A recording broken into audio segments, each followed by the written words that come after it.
이 냉동 건조 두부인데요. 그 일본 나가노 기온은 0도에서 마이너스 7도입니다. 두부를 이렇게 옛날에 어떤 조상이 두부를 이 밖에다가 놔뒀다고 그래요. 재를 지면서. 사실 이것은 일본이나 한국이나 그 대만 같은 데 가면 그런 문화가 있습니다. 대만은 지금도 토지 신앙에 뭐 새로운 음식이 있으면 바치는 문화가 있습니다. 우리도 옛날에 보면 어르신들이 명절 때랄지 문 밖에다가 이렇게 음식 갖다 놓고 이런 문화가 있고, 물 떠서 장독대 놔둔 날 집신에게, 우리 주택 집신에게 바치는 문화도 있는데, 일본도 이 두부를 놔두는데 이게 밖에 놓으니까 어렵고, 근데 이것을 먹어보니까 맛있어가지고는 두부를 이렇게 이제 엮어가지고 밖에 걸어 놓습니다. 그러면 여기서 낮에는 녹았다, 밤에는 얼었다 하면서 반복되면서 건조가 되는 거예요. 그래서 이것이 하나 식품으로 만들어져 갖고 지금 공장에서 생산이 됩니다. 근데 이런 것들이 뭐 채소나 이런 것들이 그 특징이 뭐냐면, 이 식물을 보면 조직에 세포막이라는 게 있어요. 세포막이 그 이렇게 굉장히 있는데, 아주 춥게 되면 이 세포막이 파괴가 됩니다. 그래서 이 얼었다 녹았다 하는 식품들을 보면 이 조직 자체가 굉장히 적어집니다.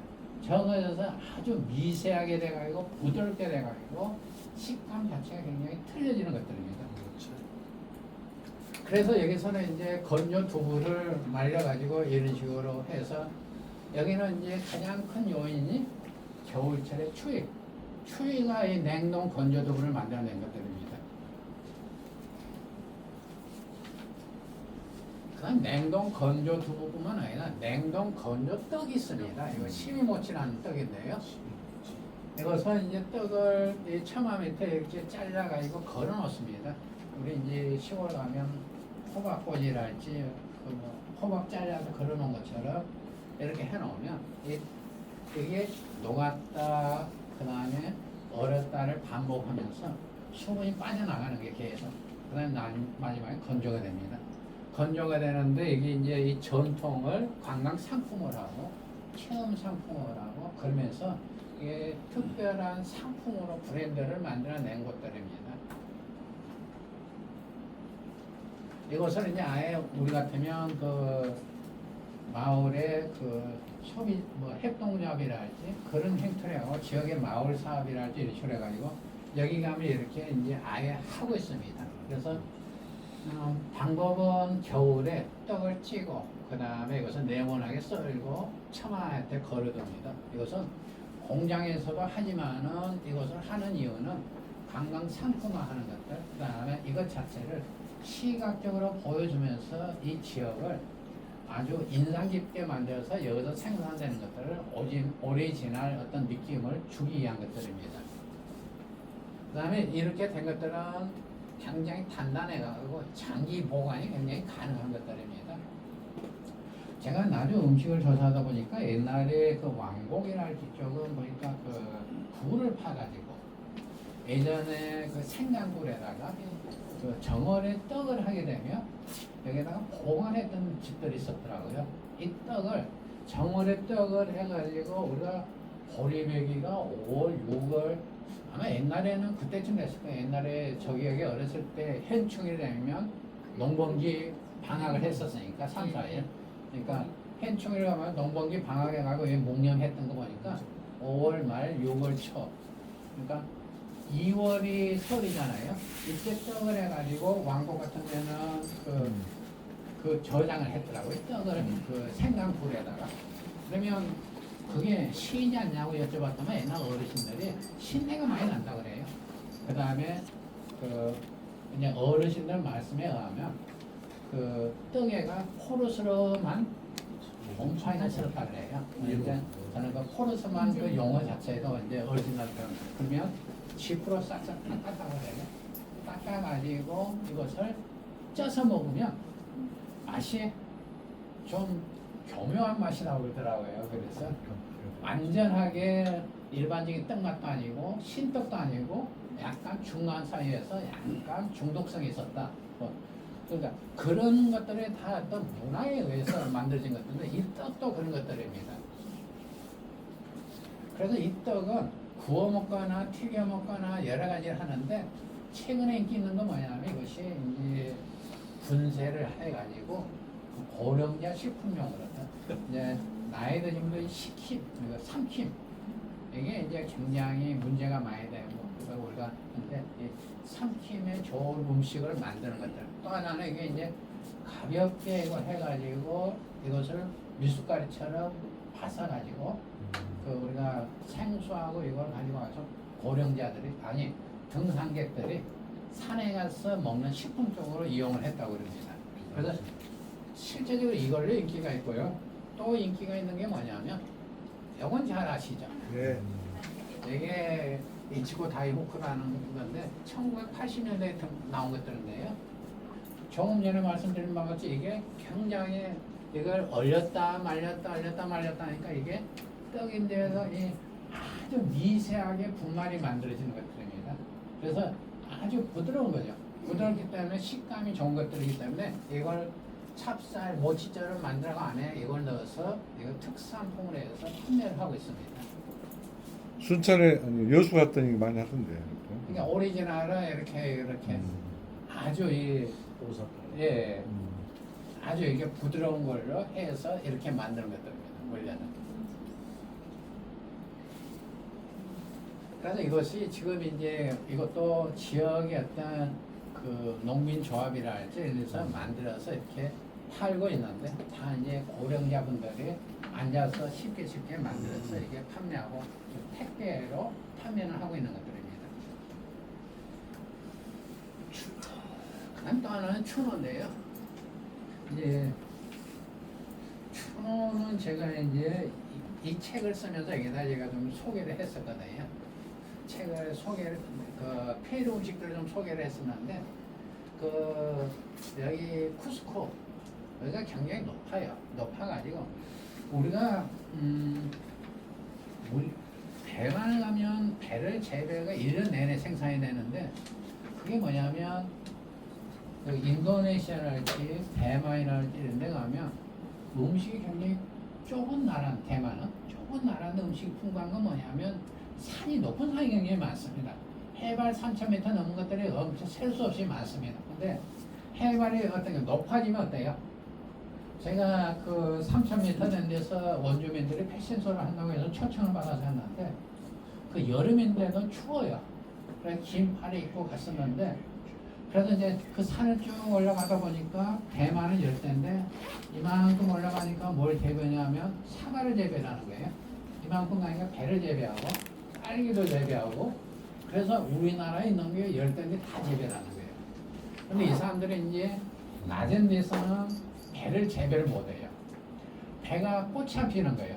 배가 꽃이 피려면 최소한 50일 정도 그 저온을 경유를 해야 되는데 겨울이 없으니까 꽃이 안 피는 거예요. 그래서 나무는 있는데 꽃이 안 피고 크는 거예요.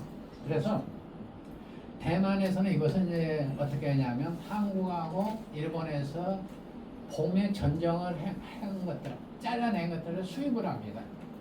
그리고 배나무에다가 접목을 하나하나 닿습니다. 왜냐하면 우리나라에서는 꽃이 맺어 있으니까 추위를 겪으면서. 그래서 이걸 가지고 이제 평지에서도 배를 생산을 해요. 그 다음에 이제 산에 올라갈수록 수확기가 늦어지니까 대만에서는 신기하게 1년 12달 다 배가 생산이 되는겁니다.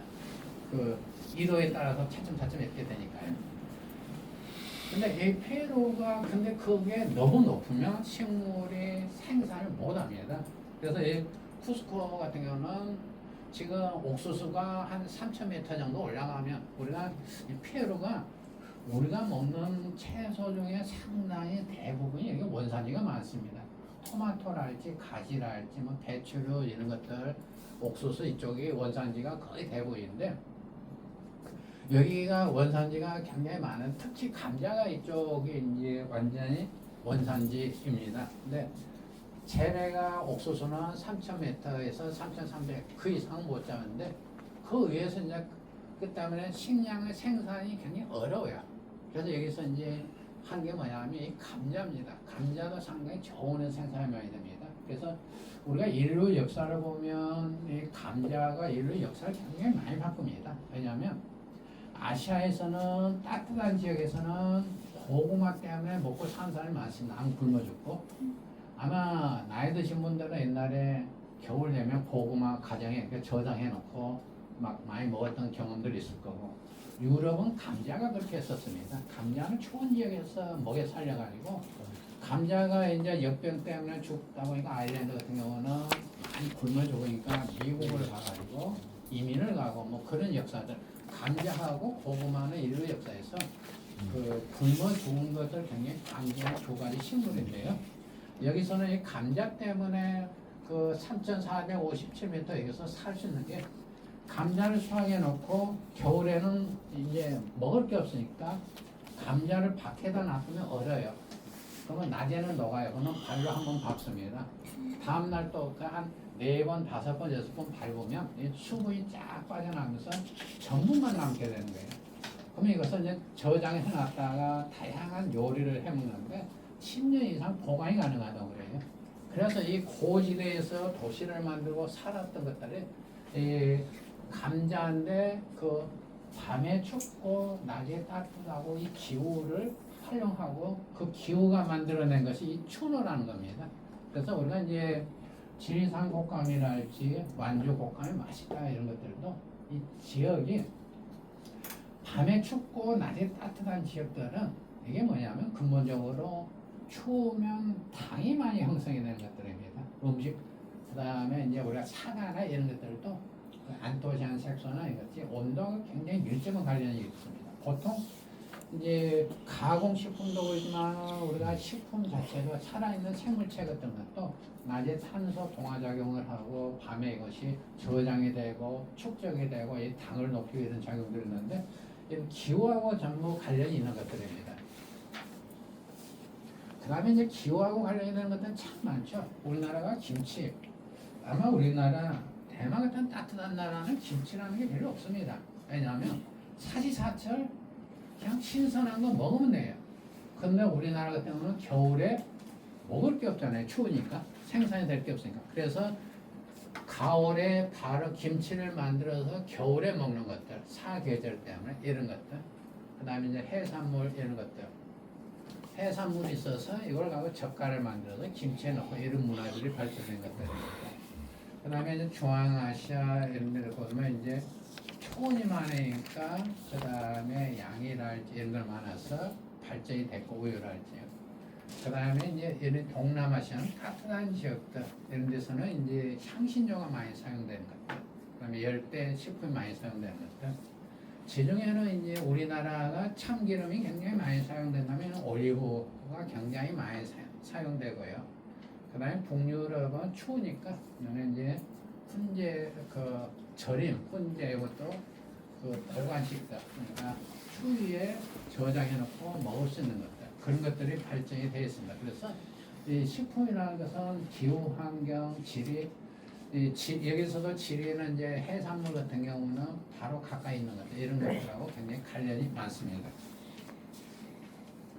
그 다음에 인문학적 요인에서는 이제 아까 제가 인도네시아 한번 말씀드렸는데, 인도네시아 가서 처음에 닭고기가 맛있는데 나중에 질리더라고요. 그 원인이 이슬람하고 힌두교 때문에. 그 다음에 불교에서는 이제 채식, 그 다음에 이제 이런 것들, 그 다음에 계급 이런 것들. 우리가 인도네시아 같은 게 계급이 심해가지고 계급에 따라서 먹을 수 있는 음식, 먹을 수 없는 음식 이런 것들이 또 있습니다. 뭐 옷도 이 문양 자체도 그러지만 음식도 그런 것들이 있고요. 그 다음에 언어에 따라서 또 이제 경제 활동, 역사적 경험. 네? 이 역사적 경험이 굉장히 중요한 것 같아요. 우리가 그 인도네시아 갔다가 네덜란드에 한 400년 정도 식민지가 돼가지고 옛날 네덜란드 음식이 굉장히 많이 반영이 되어 있습니다. 그 다음에 네덜란드 음식이 굉장히 남아있는 것들이 굉장히 많고, 그 다음에 인도네시아 음식이 또 네덜란드에 건너가서 그쪽 음식이 된 것들도 많고, 그래서 이런 것들은 굉장히 영향을, 전쟁이랄지 이런 것들 영향이 많은데, 우리가 가장 전쟁하고 밀접한 음식이라고 하면 우리가 어떤 걸까요? 전쟁 관련이 많은 음식이요? 우리 인류 역사에서 가루 음식? 예? 가루 음식. 항상 미군이 가면 가면 햄버거하고 콜라하고 갑니다. 그래서 전쟁이 일어나면 미군이 가고 미군이 떠난 차례는 항상 남아있는 게 콜라하고 햄버거.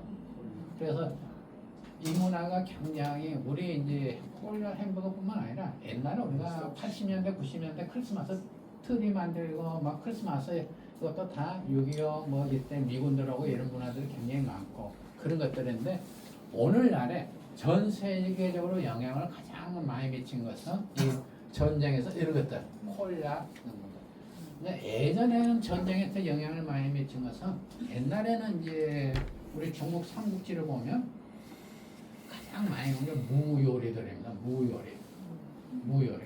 옛날 중국이라는 데서 옛날 싸움에서는 진을 쳐놓고 양쪽이 진을 쳐놓고 바로 안 붙고 중간중간에 양쪽 장수가 와서 한번 싸우고 그 다음에 겁주고 왔다 갔다 하고 근데 무가 30일이면 그러니까 씨앗만 가져가서 전쟁터에 심어놓으면 이 서로 전쟁하는 사이에 무는 수확이 돼가지고 바로 먹을 수 있는 것들. 그래서 옛날 역사서를 보면 그런 것들이 좀 있습니다. 완전히 빨리 자라고 빨리 수확할 수 있는 것들이죠. 그 다음에 음식 문화의 그 다음에 이제 인문적인 요소 중에서는 철학과 가치관 이런 것들. 여기는 이제 우리는 별로 그런 게 없는데 대만에 가면 음식에 이런 것들이 굉장히 많습니다. 아직도. 왜냐하면 도교 영향을 많이 받고 대만은 지금 원래 대만 사람들은 그 대만 사람들 음식을 보니까 그 원주민 음식은 제가 보니까 저 광양인데 그쪽 음식은 약간 비슷한 게 많더라고요. 잼피를 먹는다할지 향신료를 한다할지. 근데 대만 이제 주민들은 거의가 중국에서 온 사람들입니다. 그래서 중국에서 왔는데 중국에서 복건성, 푸젠성, 홍콩 옆에. 그래서 그쪽 음식이 굉장히 많고, 근데 그쪽은 또 도교 쪽 음식이 굉장히 많은 편들입니다. 그다음에 이제 생활 구조 양식 이런 것들도 이제 혼자 먹는 것들, 여럿이 먹는 음식 이런 것들이 굉장히 또 음식 문화하고 있고요. 우리 같으면 이제 상으로 먹고. 그래서 이런 것들은 이 사회 제도 같은 경우는 이제 또 뭐냐면 어떤 지역의 도구나 이런 거에 발달되고 안 되고 이런 것들도 굉장히 많은 영향을 미친 것 같아요. 제가 인도네시아를 이제 유네스코 지구 유엔 직원들하고 한 몇 명이 같이 계속 다녔었는데 가다 보니까 어떤 데는 이제 전통 음식을 가면 인도네시아 전통 음식을 가면 손으로 먹어요. 저도 이제 손으로 먹는 저는 이제 손가락이 3개가 잘려가지고 이제 왼손으로 먹는데 또 여기는 이슬람 문화는 왼손은 화장실에 쓰는 거예요. 오른손은 밥 먹을 때 쓰는 거고 참 어려운 환경에 쓰는데 그런데 가면 이제 그 문화가 개방이 많이 돼도 아주 그 대만 아니 인도네시아 인도네시아 박물관 같은 건 관광객들이 굉장히 많이 오는데 뮤지엄 사회 같은 건 정신대 되니까 그 직원들이 밥을 여기 바나나 잎사귀에 싸가지고 와서 손으로 먹더라고요. 그게 제가 2019년에 갔었는데 코로나 전에 그런 식으로 굉장히 차이가 많고 이런 것들이 문화 차이가 많이 있습니다. 그 다음에 의례와 간섭, 교육 이런 것들이 다 해서 우리가 이제 이런 것들을 왜냐하면 아주 음식을 정체성을 찾으려면 이런 것들이 하나하나 대응이 필요하다는 거예요. 그러니까 옛날에 이런 사건이 있고 이러는 것들이었는데 오늘날에 우리가 다양한 음식 중에서 그거하고 상관관계가 얼마만큼 있는가 이걸 찾는 작업이 필요하다는 이야기들입니다. 그 다음에 이제 인문 환경이 아까는 지리 기후 환경이 영향을 미친 것들이고 이것은 이제 인문 환경이 영향을 미친 것 중에 대표적인 것 중에 하나가 아마 여러분들 잘 아실 거예요. 세비체는 워낙 유명하니까 우리가 음식 미식의 나라 하면 피에로인데요. 우리가 프랑스, 중국도 많이 말씀하시지만 이 피에로가 미식의 나라인데 여기는 그 중에서도 굉장히 유명한 게 세비체입니다. 세비체는 그래서 세비체가 유명하기 때문에 6월 28일은 세비체의 날로 지정을 해놓고 아주 유명한데 이것은 이제 피에로뿐만 아니라 그쪽 인근 국가에서도 많이 먹는데 뭐냐면 그 해를 우리 물회처럼 해를 포를 떠요. 포를 떠가고 얇게 하고 그 다음에 레몬즙하고 이 즙에다가 절입니다. 우리나라에서는 이게 산이죠. 우리나라 식초에 절이듯이 절여요. 절인 다음에 양파, 고수, 마늘 등과 함께 넣어서 먹는 음식입니다. 그래서 이것은 이제 양파나 고추, 마늘 이것은 우리하고 비슷하죠. 이 유래에 대해서는 이제 패션 프루트 우리가 백향가라고 있죠, 과일. 이쪽이 원산지입니다. 브라질 이쪽이 원산지. 이 백향가는 이 패션 프루트 많이 아시죠? 이건 백향가라고 하는데 우리가 백향가면 오해를 많이 하시는데 이 패션 프루트를 그 중국어 발음으로 하면 한자로 백향가가 됩니다. 그 이제 우리가 커피를 중국어로 하면 그 카비잖아요. 카비. 근데 패션 프루트를 중국어 발음으로 하면 그 백향가. 우리가 읽던 백향가인데 패션 프루트로 발음이 납니다. 백향가가. 근데 이제 가끔 백향가를 어떤 사람들은 100가지 향이 나서 백향가라고 하는데 향기하고는 전혀 관련이 없고요. 이 패션 프루트를 중국어를 표현하는 한자가 백향가입니다. 우리가 백향가가 중국어 음으로는 패션 프루트라는 발음이 나옵니다. 하여튼 이런 걸 하는데 이 여기에다가 옥수수 발효인 치차라는 게 있어요. 여기다가 고기를 좀 떠서 넣어서 먹었다고 하는데 이것은 이제 유래설인데 실제로는 스페인이 정복을 하잖아요. 정복을 해서 가져온 게 뭐냐면 참 많이 가져옵니다. 첫 번째는 이 사람들 가져온 게 양을 가져오죠. 원래 이쪽은 라마나 뭐 이런 것들인데 양을 가져와서 약물을 생산, 돈을 벌어야 되니까 아메리카노. 그 다음에 또 뭘 가져오냐면 이게 이제 라임, 오렌지 이걸 또 가져옵니다. 코코아, 돈 되는 건 다 가져오죠. 다음에 이제 인디고 식물 가져와서 식재도 하고 그 다음에 담배 재배하고 그런 것들을 다 가져옵니다. 그래서 이 사람들이 가져온 것 중에 라임, 오렌지 그 다음에 또 하나는 이제 이 사람들이 그것을 생산하기 위해서 뭘 해요? 노예를 아프리카에서 데리고 가죠. 그 노예 역사를 보면 이제 돈을 벌어야 되는데 처음에는 이 지역 사람들을 이제 사용을 하려고 그래요. 근데 남미 사람들은 기본적으로 남자들은 사냥을 하고 여자들은 살림을 해요. 근데 사냥을 해서 굉장히 호전적이에요. 근데 유럽 사람들이 주로 스페인이나 포르투갈 이쪽 사람들이 유럽 식민지를 삼는데 와서 이제 처음에는 두 가지입니다. 기독교 쪽은 이 사람들을 순환시키고 종교를 퍼뜨려야 되니까 이제 장사하는 사람들에게 좀 건들지 말라 그러고 장사하는 사람은 돈이 돼야 되니까 근데 장사하는 사람들은 주로 누가 했냐면 옛날에 유럽에서는 약간 군인도 아니고 민간인도 아니고 약간 국가에서 허용해준 약간 해적이나 깡패 같은 존재 국가에서 왜냐하면 이 수입을 국가 왕실에 바쳤기 때문에 그래서 이제 이 사람들을 이제 노예로 그 포로처럼 잡아가요 강제로 그러니까 완전히 그 우리나라 저 염전에 일 시키듯이 돈 조금 주고 일을 시키는 식으로 하다 보니까 이 사람들 항상 달려들고 하니까 어때요? 일이 진척이 안 됩니다. 그래서 이제 이 사람들이 생각해내는 게 그 흑인들을 잡아다가 일을 시키면 되겠다고 하고 이제 흑인들을 잡아서 노예제도를 만듭니다. 그래서 이제 이 흑인들이 잡혀와서 일을 하게 됩니다. 이 스페인이나 페루나 여기 와서 원래 여기 사람들이 아닌데 일을 하면서 이제 만들어진 요리가 참 많아요. 아프리카 자기 고향에서 왔던 요리 여기서 생산된 거. 근데 그 중에 하나가 이 사람들이 이제 흑인들이 이 옆에가 바다니까 고기 포를 떠가지고 아까 라임이랄지 오렌지 이렇게 섞어서 먹습니다. 근데 약간 원시적입니다. 원시적인. 그래서 그렇게 발전이 안 되는데 1900년대에 1800년대 말에 일본이 이제 메이지 유신을 하긴 하는데 일본이 굉장히 못 살았습니다. 일본도 먹고 살기 힘들어가지고 일본이 남미로 이민을 많이 옵니다. 왜냐하면 이때 페루랄지 1800년대, 1900년대 초에 남미가 굉장히 잘 삽니다.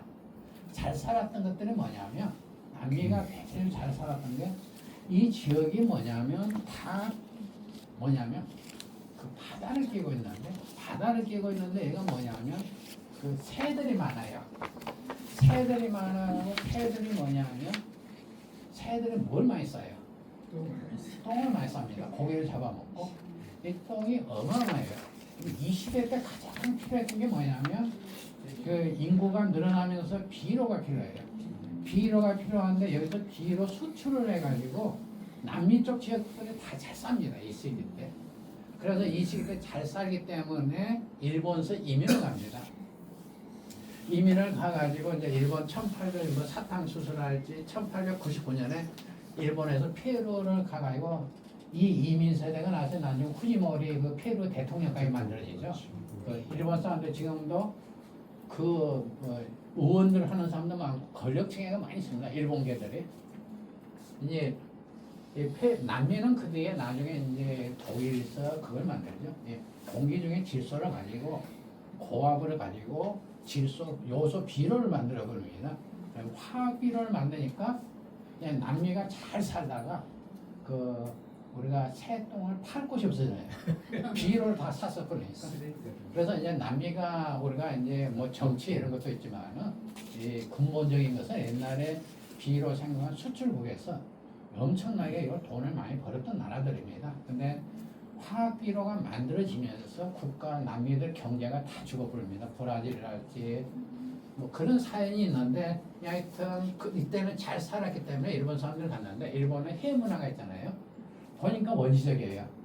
그래서 여기다가 이제 그 살을 떠가지고 생선살을 이제 아주 얇게 떠가지고 이런 식으로 만드는 게 오늘날에 이게 세비체가 됐다고 그래요. 그래서 이것은 이민자 문화, 그 다음에 노동 문화가 결합이 돼가지고 만드는 게 이 세비체입니다. 근데 이것은 우리나라도 찾아보면 이제 비슷한 게 있어요. 뭐냐면 그 장흥에 가면 된장물회라고 있어요. 이것도 이제 일을 하면서 그러니까 옛날에는 바닷일을 하면서 도시락을 싸가지고 하는데 도시락을 싸가는 게 이제 고추하고 된장하고 찍어 먹어야 되니까 반찬이 없으니까 찍어 먹어야 돼가지고 한다 보니까 나중에 이제 이걸 어떻게 하냐면 생선을 잡으면 썰어서 처음에는 소금에다 찍어 먹고 나중 소금물에 먹고 근데 이거는 이제 장 쪽에 가면 배 아프면 된장물을 풀어서 먹었더라고요. 근데 아마 그 문화가 아마 이쪽 해안가는 거의 많이 있었던 거예요. 옛날에 배 아프면 된장을 물에 타가지고 된장물 마시면 배가 진정이 되는 것들. 그래서 그 낡은 생선도 된장물에다가 이거 넣어서 먹었던 것들. 이게 지금 발전이 돼가지고 굉장히 근데 약간 세비체가 비슷한데 뭐 마늘날지 이런 것들 넣은 것들. 그래서 이것은 제가 이제 처갓집에 장흥 해진 바닷가인데 갔다만 이상한 거 이런 거 먹더라고요. 그래서 제주 물에도 예. 근데 맛있더라고. 그래서 제가 이것을 이제 한 20년 한 17, 8년 전에 책을 썼던 것 같아요. 물회를. 그래서 물회 책을 쓰기 위해서 제주도 가서 먹고 포항으로 하고 동해안을 싹 해서 차이점이 뭔가 그때 이제 책을 써서 각별한 애정이 가는 것들인데 약간 비슷하네 세비체로. 근데 이것도 노동문화, 바다, 어록문화하고 관련해서 만들어진 것들입니다. 이것도. 근데 이것들은 이제 이게 왜 만들어졌는가는 저는 아주 확실한 건 없는데 그 1900년대 초에 보면 제주도가 참 저는 제주도 역사를 보면 눈물 나는 게 오키나와나 제주도나 대만이나 세 군데가 비슷한 게 대만 일본의 그 1900년대 초에 1800년대 말에 1년에 제주도 여성들이 몇천 명이 돈을 벌러 나갑니다. 러시아로 가고 일본으로 가고 그 다음에 우리나라 각지 부산으로 가고 그 다음에 전남에도 오고 돈을 벌러 가고 이 사람들은 뭐냐 물질을 잘하니까 그 물질을 해가지고 잡아서 벌면 이제 부산 같은 데서는 보면 제주도에서 6개월 동안 나와서 돈을 벌면 이제 옛날 신문들 보면 그런 것들이 있어요. 못된 남자들이 그 팔아준다고 해가고는 2명, 3명 데리고 살면서 돈은 다 뺏어버리고 제주도 갈 때는 뭐 맨몸으로 쫓아보내고 뭐 이런 기사들이 옛날 참 많은데 근데 이 제주도의 이 문화가 그때 전남도 보니까 굉장히 많이 왔더라고요. 그다음에 지금 포항이나 이런 데도 그래서 옛날에 이제 문헌회가 없으니까 그래서 이걸 찾아서 가면 옛날에 제주도에서 여성들이 와서 이런 문화도 전파하지 않았을까 하냐. 약간의 그런 가설도 가능한 부분이 있습니다. 왜냐하면 사실은 이런 문화들은 음식에서도 날것이랄지 이런 것들은 원시 문화들이 어느 나라에도 인도네시아 시골이나 가면 유사한 것들 원시 문화들이 있거든요. 근데 대부분 이 육지나 여기서는 이 음식 문화가 상당히 가공이랄지 자꾸 발전이 된 음식들인데 원시적인 문화가 아마 제주도나 그런 데는 상당히 많이 남아있었기 때문에 관련이 있지 않을까 그런 생각을 해보는데 하여튼 인문학적으로 이게 사람들 이동이랄지 만남이랄지 이런 게 있어서 이루어진 문화라는 생각이 많이 듭니다. 장흥 된장물의 맛집 추천 하나 해주시죠. 된장요? 우리 식당에서. 저는 된장물회는 많이 먹어봤지만 가장 맛있는 거 물회는 제가 많이 책을 쓰면서 먹어봤는데 청도에 가서 먹었는데 가장 저는 인상이 깊은 게 된장물회를 배를 으깨 가지고 여기다가 살을 생선 살을 넣고 근데 여기 이제 소스가 엄청 맛있더라고요. 근데 얼음을 좀 갈아서 넣었는데 물회가 배가 채칼로 하면 약간 거친 느낌이 나는데 약간 젓가락으로 먹어도 우리가 아주 가볍게 그 다음에 숟가락으로 떠 먹어도 되고 그러니까 배의 그 맛하고 그 생선 살하고 근데 소스를 제가 그 뒤에 그 소스 찾으러 한번 가려고 했었는데 그냥 배달 음식처럼 가져와서 분석을 한번 했으면 못했거든요. 저는 이제 분석을 잘하니까 기계를 이용해서 왜냐하면 농식품을 또 학생들한테 가르치면서 기계를 가지고 뭐가 몇 프로 딱 찍으면 나오거든요. 근데 아쉬운 게 나중은 저는 그걸 했으면 참 좋겠다는 생각이 많이 들어요. 근데 물에는 저는 이제 먹으면서 생선 살 맛을 느껴야 되는데 나주에서도 몇 군데 먹는데 뭐냐면 나주에서는 이제 그 새싹 채소 그 다음에 이제 가장 맛을 먹으면서 맛에 방해가 되는 것들은 저는 이제 그 양배추 썰어 넣은 것들 이질감이 생겨버려요. 생선의 부드러운 살하고 양배 딱딱한 것들하고 그래서 이제 저는 그래서 딱히 제가 이제 이 근처에서 맛있는 거 먹고 장에 갔으면 이제 전통맛 그대로 한 몇 집이 있습니다. 하여튼 이제 지금까지 쭉 세 개 왔고 이제 나주 한번 빠르게 나주에서는 우리가 가장 큰 특징이 4대 평야 나주 평야 있죠. 우리가 나주에서 대표적인 건 뭐가 있어요, 여러분들? 나주. 예? 대표적인 게 나주. 다른 데 없는 것들이요. 영산강 있죠. 영산강 4대강. 평야 있죠. 또 뭐가 있어요? 옛날에 항상 우리 나주분들 자랑하는 거 목사골, 목사, 내야, 금성나 이거 뭐 목사가 다 그 다음에 행정 지역의 행정 수도라고 할 수 있죠. 행정 수도 그러니까 물류가 움직이는 곳, 그 다음에 물류가 와서 고급품들 모이는 곳 이런 것들 또 하나 교통의 중심이죠. 그 항구로 오는 것들 그다음에 철도 옛날 이 나주 영산포 나주 철도에서 어디까지 가냐면 나주에서 옛날에 굉장히 유명한 게 중에 하나가 그 지피 많이 생산이 되잖아요. 배가 많이 생산되니까 가마니가 굉장히 유명했어요. 옛날에 이 가마니가 어디까지 수출됐냐면 만주까지 수출이 됐습니다. 옛날에 나주에서 생산된 부채가 만주 중국까지 수출됐습니다. 옛날 말로 진화라고 하는데 이 철도로 나갔어요. 만주까지. 네. 나주에서 생산된 건 참 많아요. 그래서 나주는 교통의 중심입니다. 그 다음에 나주 배 이런 것들. 그 다음에 나주는 이제 평야에서 파생된 것들 또 뭐가 있죠? 평야에서 파생된 것들. 쌀이 많이 생산되죠. 옛날에는 쌀 경제 시대였잖아요. 쌀이 많이 생산되면 뭐예요? 잘 쌀죠. 부유하죠. 이 쌀로 만들 수 있는 게 굉장히 많아요. 술이랄지 떡이랄지 간식 이런 것들이 굉장히 많고 또 잘 싸니까 또 예고 음식 사서 먹을 수 있고 고기도 많이 먹을 수 있고 또 쌀이 많이 생산이 되니까 곡식이 많이 재배되니까 또 뭐가 있어요? 도전 부산물이 많죠.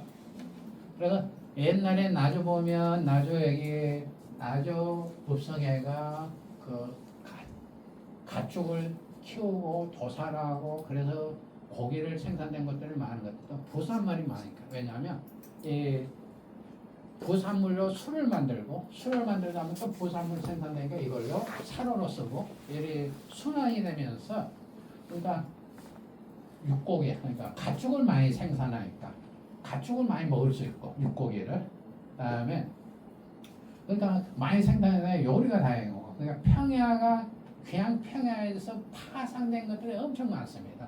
육고기랄지 쌀의 풍부함 그다음에 경제적인 풍부함 이거하고 옛날에 방가 음식 또 옛날 행정수도 이런 거하고 서로 연계가 되는 것들입니다. 또 이제 금성강이나 목산에 같으면 또 우리가 무슨 음식들 접대 음식들 그러니까 접대 음식의 차랄지 또 다과랄지 이런 것들이 굉장히 발달된 것들이 나줍니다. 이제 종교랄지 기독교랄지 이런 것들은 다른 지역도 이제 크게 차별이 안 되는데 규모화가 된 게 이제 나주 향교 같은 규모화가 된 것들, 그다음에 평양, 4대 강, 그다음에 도로 이런 것들은 나주의 큰 특징이라고 볼 수 있는 것들입니다.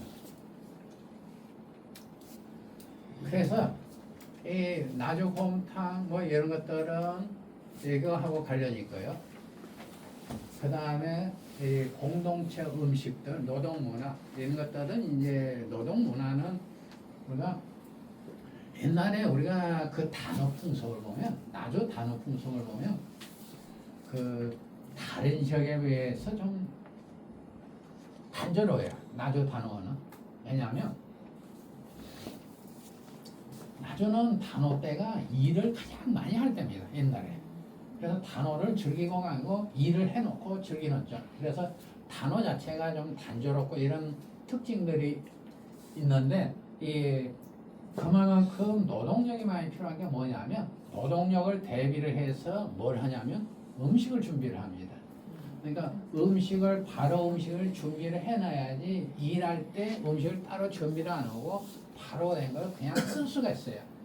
대표적인 게 바로 음식 김치랄지 홍어랄지 다양한 것들이 있는데 직장이랄지 바쁜데 음식을 할 틈이 없으니까 그냥 바로 시켜놓은 거 보존해 놓은 음식을 농번기 때 바로 쓰는 것들이에요. 이게 그러니까 나중에 바로 음식이 발전된 것들은 교통의 편리함에 있어 그러니까 가공하는 역할을 했던 것도 있지만 이 노동하고 그러니까 각각이 서로 상관관계가 있는 것들입니다. 이것들이. 그래서 하나하나가 다 이게 상관관계가 있는 것들입니다. 보시면 이제 인문적인 요소도 또 마찬가지입니다. 쭉 고려 이런 것들. 근데 이제 이런 것들은 우리가 다 해석이 되는 것들인데, 이제 지금 우리 나주 음식 중에서 해석이 안 되는 것들 중에가 이제 하나하나 음식 데이터베이스를 만들어 가지고 저 송악이랄지 북한 음식이랄지 옛날에 나중에 왔던 이민자들 그 다음에 일본 음식 이걸 하나하나를 이제 대조를 해가지고 이것을 찾아가지고 이것을 나주 음식의 DNA로 만들고 구성하고 근데 이런 작업들은 지금 전혀 안 돼 있어요 사실은. 그 다음에 이제 그냥 나주에서 많이 생산됐다 하나하나 그 이유가 뭐고 어떤 거하고 연관이 되어 있다. 그 다음에 영향을 미친 요인이 몇 프로 정도 된다. 구체적으로는 안 되어 있습니다. 이런 것들이요. 그래서 우리가 이제 고려시대, 조선시대 항상 얘기가 중요했다고 하지만은 그런 부분이 별로 연구가 안 됐고 가깝게는 우리가 이제 영산포 같은 경우는 옛날에 영산포 홍어를 영산포 수산물 주식회사라는 회사에서 여기서 대량으로 물건을 받아서 전부 이렇게 분배를 해주고 팔아주고 이런 역할을 했던 그러니까 그 역사가 지금 한 80세 이상 어르신한테 조사를 하면 나타날 수 이런 것도 조사가 안 되는 상태예요 지금요. 그러니까 영산포가 옛날 수산물로 유명한 것 중에 하나가 나주에서 다 팔 수 있는 분량이 아니고 영산포 수산물 주식회사라는 게 있었고 이 수산물 주식회사에서 철도나 이런 걸 통해서 각지로 분배를 해주는 역할을 했었는데 그러면서 부산물에 의해서 음식이 만들어지고 이게 판매가 되고 근데 이런 것들이 아주 조사가 지금 안 되는 상태입니다. 그래서 이런 걸 하나하나를 그런 거하고 대입을 해서 우리가 찾고 여기 계신 분들은 이제 그걸 찾아가지고 이것이 나주 음식하고 관련이 있다. 이런 작업들이 좀 뒤따라줘야 되는 것들입니다.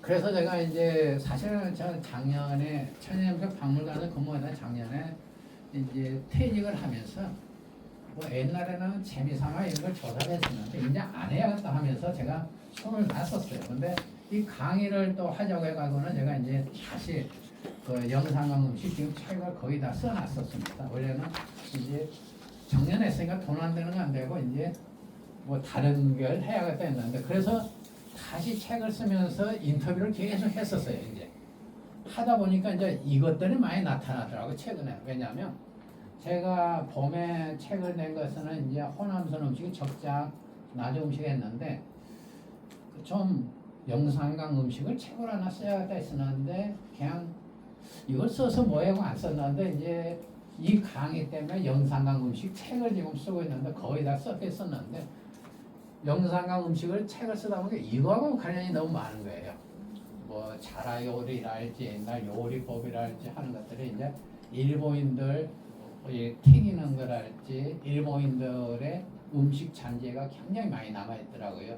그래서 보니까 일본 음식이 의외로 굉장히 많이 남아있다는 걸 알았으면 나죠. 우리가 이제 대표적인 게 나나세키라고 군산을 가면 일본 음식이 많이 남아있습니다. 군산을 가면 뭐 빵 같은 데도 그렇고요. 일본식의 음식들이 나중에도 의외로 많이 남아있더라고요. 그래서 그런 것들이 이제 지금 이제 조사를 해야 될 필요가 있다는 것은 오늘 이제 저는 말씀드리는 것들입니다.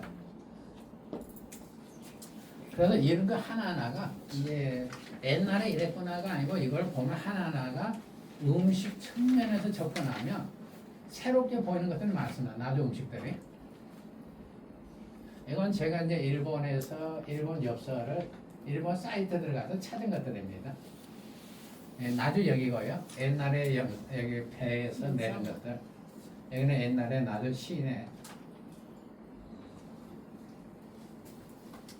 그 다음에 이제 공간. 이것은 이제 여기 박계수 박사님한테 아이디어 얻은 것들인데요.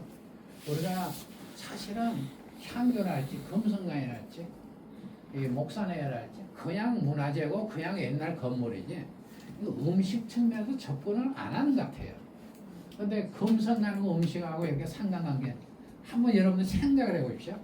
목사가 그 손님이 왔다 아니면 이제 유생들로 이야기를 한다 그러면 그냥 찬물 떠놓고 이야기는 안 했을 거 아니에요. 뭔가 먹었고 다른 데서 손님이 오면 이게 우리 나주 특산이라고 또 선물도 내놓을 거 아니에요. 그러면 이제 분명히 음식이 있었을 거고 그래서 그 음식을 찾아보면 이제 나주 특산 음식이라 할지 아니면 옛날에 다른 지역에 보면 목사가 차를 내놨고 그런 것들이 있거든요. 다른 지역에는. 근데 우리 나주 같은 경우는 여기서 전남에서 차가 많이 생산됐잖아요.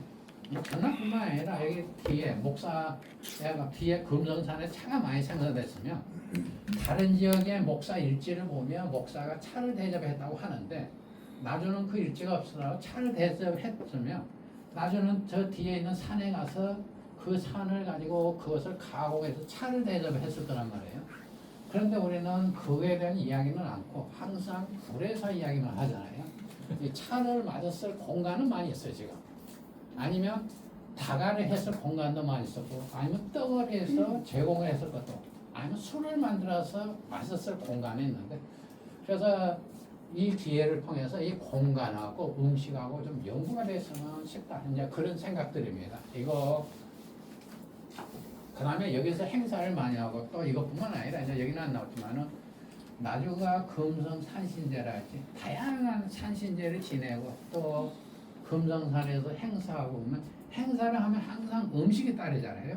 음식을 따르는데 그래 된 음식에 대해서는 행사 자체는 우리가 이야기를 하지 행사에 사용됐을 음식에 대해서는 지금까지 이야기가 없었어요. 근데 그것이 옛날이고 문화에는 없지만 다른 지역의 사례랄지 우리 지역에 생산되는 거랄지 해서 이것을 이제 팔간회하고 음식하고 연결가 되면 어떻습니까? 팔간회는 유일하게 지금 북한에서 말고 이쪽에서 팔간회는 나주에서만 했기 때문에 나주 음식은 유일하게 된 것들이죠. 팔간에다가 붙이게 되면 뭐 그런 것들이 가능성이 굉장히 많다는 이야기입니다. 그래서 그런 공간도 옛날에 공간 보면 여기는 옛날 나주 근처, 여기 지금 금성간이죠. 앞에 벚꽃이 많이 심어져 있고 얘는 나주 불의사랄지 옛날에 얘는 공간들에서 다 음식을 먹고 손님을 접대하고 그랬을 공간인데 여기에 대해서 우리가 접근을 하고 연구를 해야 될 필요성이 있다는 이야기들입니다.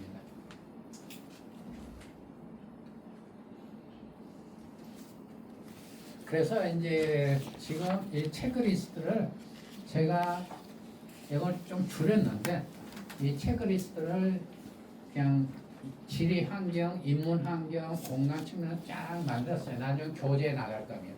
그냥 일반적으로 만들었는데 이게 나중에 실정에 만들면 나중 음식을 연구하고 접근할 때 도움이 될 거라고 생각이 됩니다. 여기는 이제 체크리스트를 만들었고요.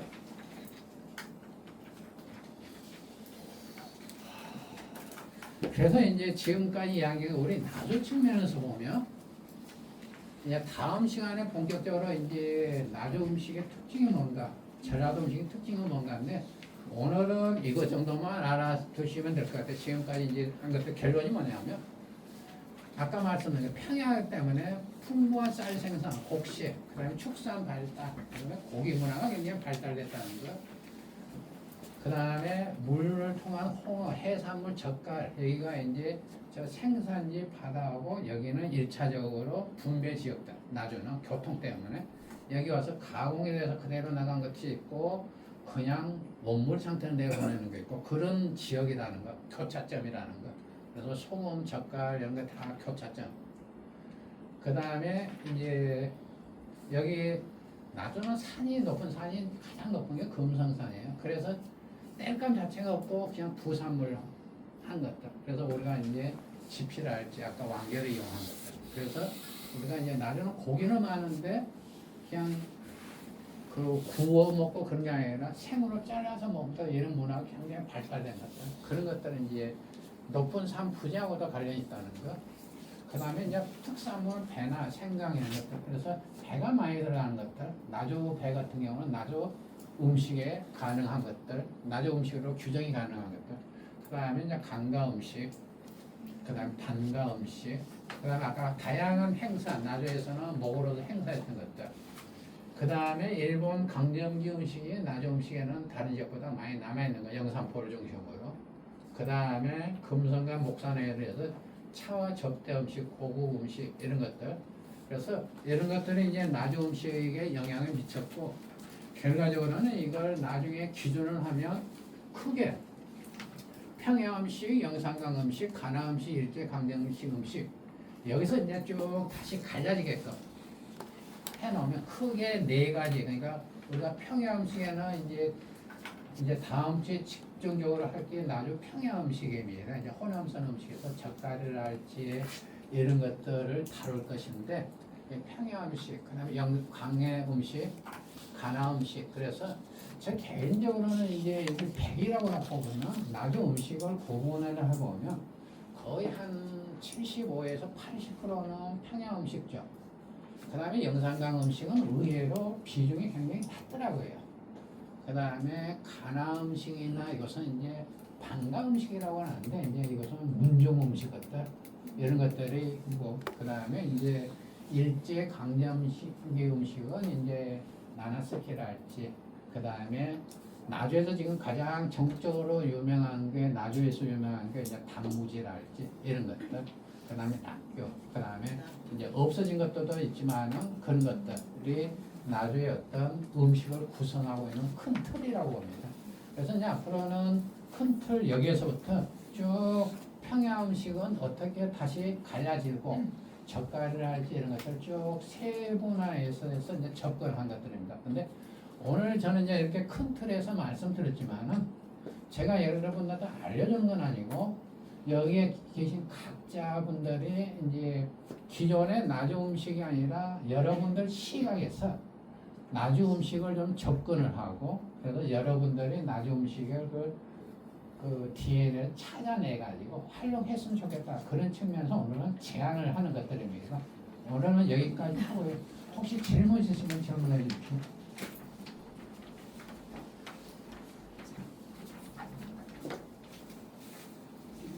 예예.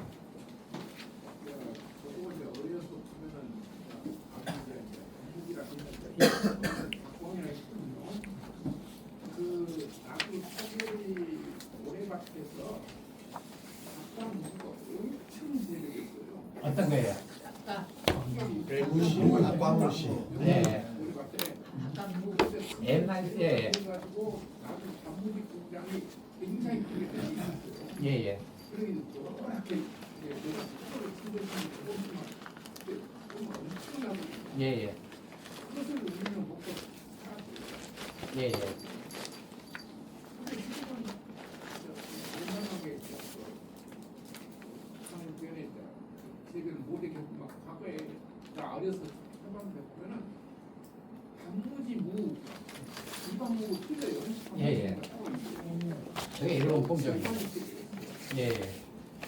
그런 것들이 이제 우리가 그 국책 사업 같은 거 했을 때 이게 이제 주기가 중요하거든요.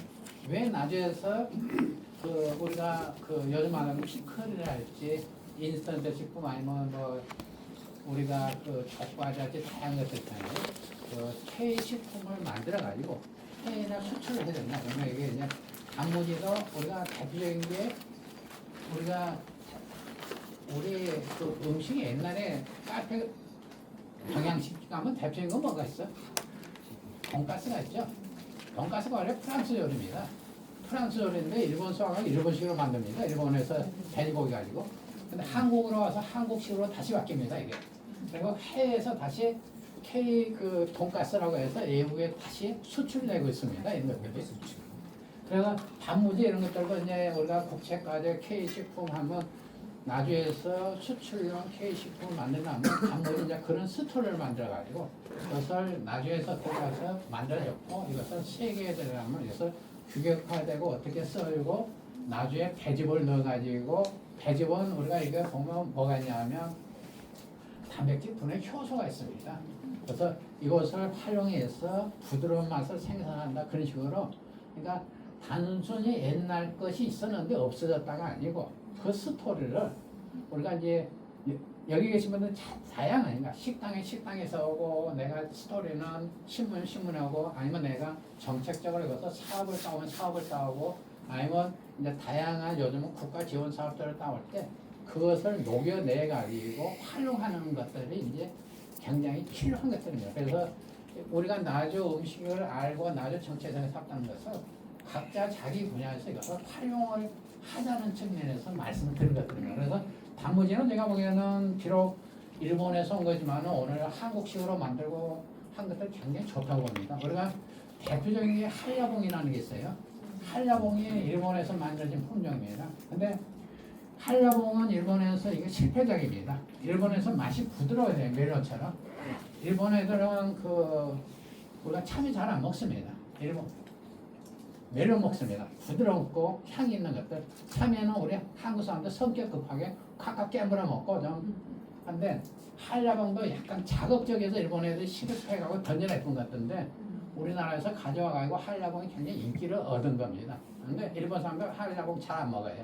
그래서 단무지나 이런 것들 일본의 유래가 된 것들도 다시 우리가 우리 문화에 맞춰가고 다시 생산하고 만들 필요가 있는데 그러려면 뿌리를 알고 이것을 나중에 어떻게 만들어내는 게 중요하다고 생각이 드는 것들입니다.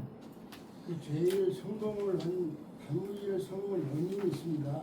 예, 원인이 있어요. 예, 예, 첫째, 진리어린 환경에서 토질입니다. 예, 예, 양평을 비롯해서 시종에 이르기까지 예. 대한민국에서 가장 상추와 맥반석이 많이 있는 곳이 유일하게 낮습니다. 예, 예. 그렇기 때문에 여기 나는 모든 농산물뿐만 아니라 어류까지도 맛이 좋다는 이야기 나와 있고요. 그다음 저천여 농토가 94%가 아닙니까? 우리 대한민국에서 우리 나중에 1년간 비가 안 와도 4월 달까지 저수지에 만수만 된다면 비가 한 번도 안 와도 벼를 먹을 수 있는, 쌀을 먹을 수 있는 유일한 지역입니다. 그렇기 때문에 거기 환경에 맞추어서 성공을 했어요. 바로 커드리까지 우리 임철호 그 시의원 그 아버지가 제일 늦게까지 우리 그 토속적인 야, 그 일본에서 건너온 그것 그대로 지금 요즘 신그 제품이 나오지만 했던 것이거든요. 그러니까 여기 잘 된 원인도 서울이 안 됐겠습니까? 한강에서 해박했죠. 그러나 여기서 잘 된 이유는 바로 조금 전에 이야기했던 바로 전철 농토와 그 다음 황토와 맥반석이 많이 있다 보니까 여기에 바로 성공을 했다는 이야기가 그렇습니다. 하여튼 그런 것들을 그러니까 그 새로운 시각에서 접근하고 이것을 가지고는 이제 그런 게 있구나가 아니고 여기 계신 각자 분들이 나의 재산을 활용해가고 써먹는 게 중요하다는 생각이 들어요. 항상요.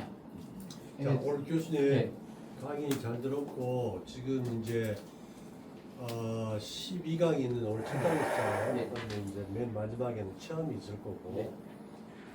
교수님 강의가 기대가 되는데 오늘 지금 전체적으로 얘기되신 거 보니까 요리로 돼가지고 나오는 것만 음식으로 할 것인지 아니면 지금 나주 쪽에 가장 적이 되는 것 중에 하나가 콩이라든가 팥이 이런 게 많고 이래가지고 네. 발효식품들 소위 얘기해서 술도 좀 나주가 유명한 명주 옛날에부터 예, 예. 전통의 술이 있었고 예. 그 다음에 장 예. 이런 장 문화가 전통장들이 그 소위 얘기해서 그 시간장이니 이런 거 해가지고 종갓집들이 좀 있다 예. 보니까 그런 것들이 좀 맛있게 전통이 되어 있는 것이 내려오는 게 있고 그 다음에 이제 거기에 따라서 발효되어 있는 그 장하고 술하고 발효 음식들 뭐 이제 소위 얘기해서 당장을 아니 염장을 해가지고 뭐 장아찌니 뭐 이러는 거 깻잎 이런 거 예, 예. 등등등 그런 쪽에 이제 그 기본 예. 그런 밑반찬의 그 기본이 된 이런 것하고 발효 쪽의 음식들 이런 거 조금 더 나주 쪽에도 좀 있는 것 같아서 그걸 좀 예. 힘들게 해주셨으면 좋겠고 발효가 또 한 강의가 있습니다. 한 강자가 발효만 그다음에 좀 두 번째는 제가 교수님 조남이 북부시잖아요. 그 이름이 왜 북군지 북두 구성에서 그 좌보성, 우보성, 순대에서 북두 칠성 말고 그것 때문에 새로운 걸 찾아가라 그래서 그 이름의 북부의 이름이 그 이름 좀 설명해 주셨으면 좋겠습니다. 제가 사는 곳에 가면 복부에서 그 시적 마을이 돼가지고 다 허시고 이제 저희 학년이 구자인데 양천 옛날에는 뭐 7, 8명 넣잖아요. 근데 구자 학년들이 하도 많아요. 저는 좀 늦게 났어요 집에서. 그러니까 이제 허하고 구하고 가운데 뭘 넣어야 되잖아요. 근데 이제 저희 집 같은 경우는 그 제일 큰 애님은 동구라고 짓고 둘째 서구, 셋째 나고 아들만 딱 사행제거든요. 제가. 예. 아들만 사행제인데 제가 이제 북구라고 했는데 어렸을 때는 굉장히 싫었어요 이 이름이. 옛날에는 그 개 이름을 복구라고 그랬거든요.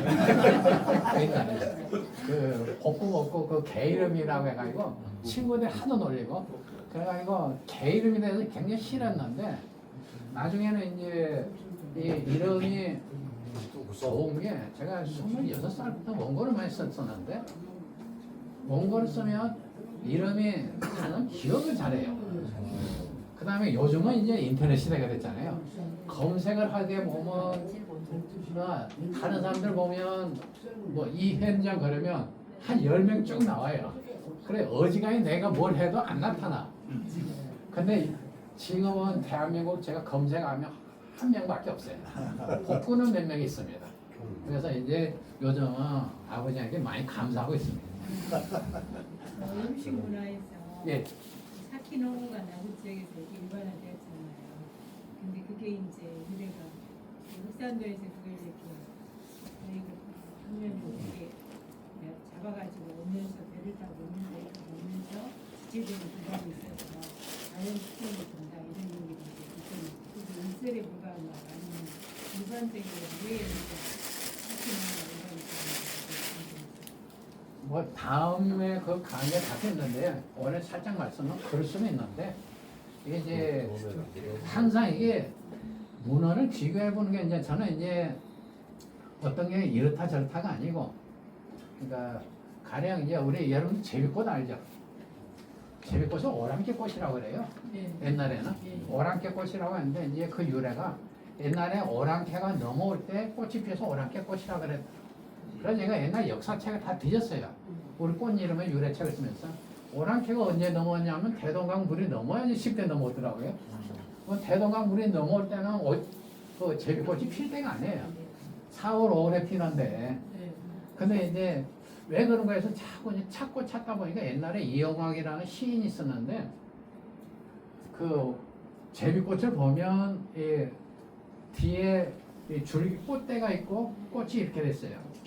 근데 이것을 꽃이 지면 딱 뭐 모양이 하면 옛날 오랑캐 변발 같아요. 꽃 시방이 이렇게 돼가지고. 그래요. 그 시가 있는데 그 시 이름에 이런 게 있어요. 너를 오랑캐 꽃이라고 부르는 이유는 너 뭐 꽃두가 뭐 옛날 오랑캐 머리 닮았다. 그래서 홍어도 제가 이제 몇 개를 하면서 첫째는 홍어 주 생산 시기가 언젠가.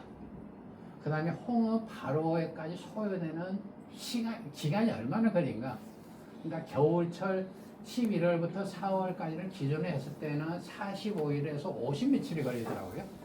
그러면 우리가 홍도에서 흑산도에서 나주까지 오는데 배 시간이 얼마나 걸리는가. 그러니까 논리 이론적으로는 안 맞는 거예요, 이게요. 그러면 이게 발효가 왜 되는가? 그래서 이제 홍어 가면 김지순 어르신이라고 있는데 금성수산하고 두 군데가 있는데 이분들이 13살, 14살 때부터 그 홍어집에서 일했어요. 옛날에 영산포 홍어 그래가지고 이제 초등학교 나와가지고 그 일하면서 해가지고 이제 홍어 역사가 1940년대부터 했으니까 오래됐는데 제가 이제 인터뷰를 했었어요. 그 돌아가신 분도 마찬가지고 몇 번의 인터뷰를 했는데 옛날에 이제 홍어가 큰 것은 한 8kg, 9kg, 6kg 이런 것들인데 홍어를 겨울에 꼭 잡혀도 겨울에 잡혀가서 나중에 오면 홍어가 한 8kg, 7kg 되는 거 사가는 사람이 없대요. 못 살던 시대이기 때문에 이렇게 큰 것을. 왜냐하면 가족들이 그걸 가져가고 7, 8kg 되는 거 다 먹을 수도 없고 요즘 예? 예, 홍어가. 그래서 이것을 이제 수요가 없는 거예요.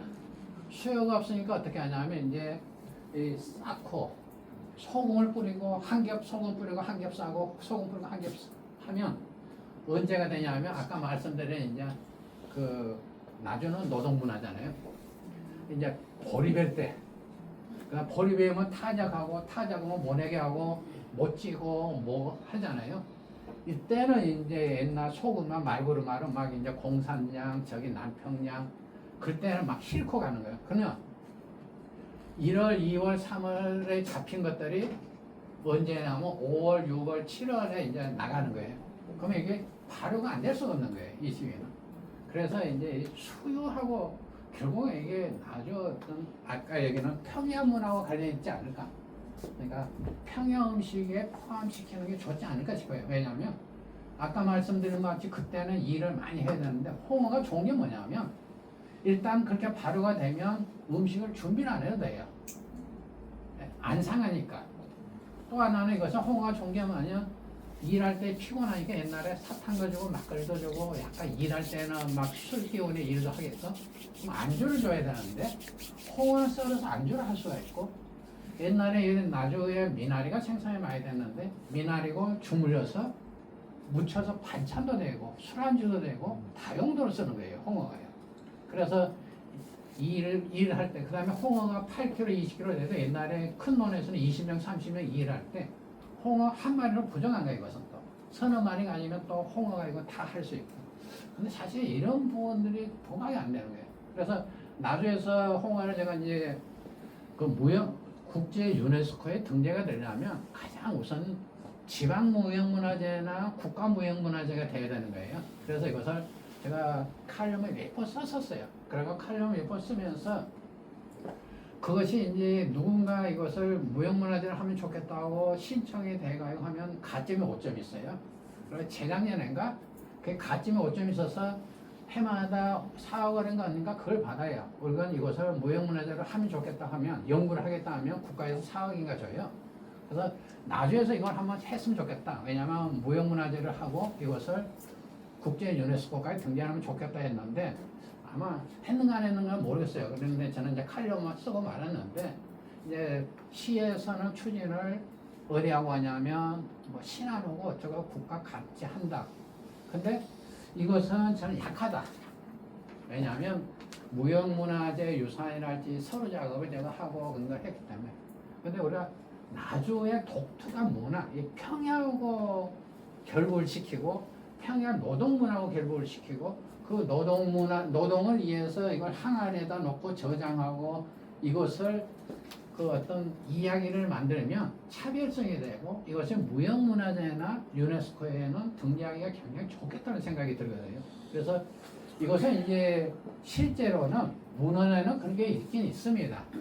흑산도에서 오다가 사갔다는 것도 있고 그 사람들은 좀 사간 걸 먹었다는 문헌도 있긴 있지만은 논리적으로 생각했을 때 그 다음에 이것이 지속적으로 계속 음식 문화로 정착을 하려면 수요가 있어야 되는데 결국은 그 수요라는 것은 한 번, 두 번 먹어봤다고 그 이상하다고 계속 그렇게 해 먹는 건 아니고 근데 그 수요라는 게 그거고 그 다음에 이제 두 번째 수요는 우리 노동 문화 또 하나는 이것은 약간 이제 전남에서도 애각지대들에서 발전된 것들인데 이게 손님들을 접대를 해야 되는데 거기가 돈이 없는 거예요.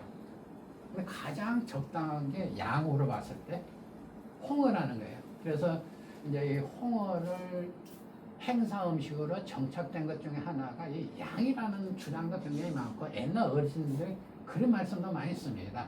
이제 거기까지만 나중에 혹시 이제 발효나 이런 거 추가로 제가 이제 할 거고 그때 이제 자세히 말씀드리겠습니다. 예. 네, 고맙습니다.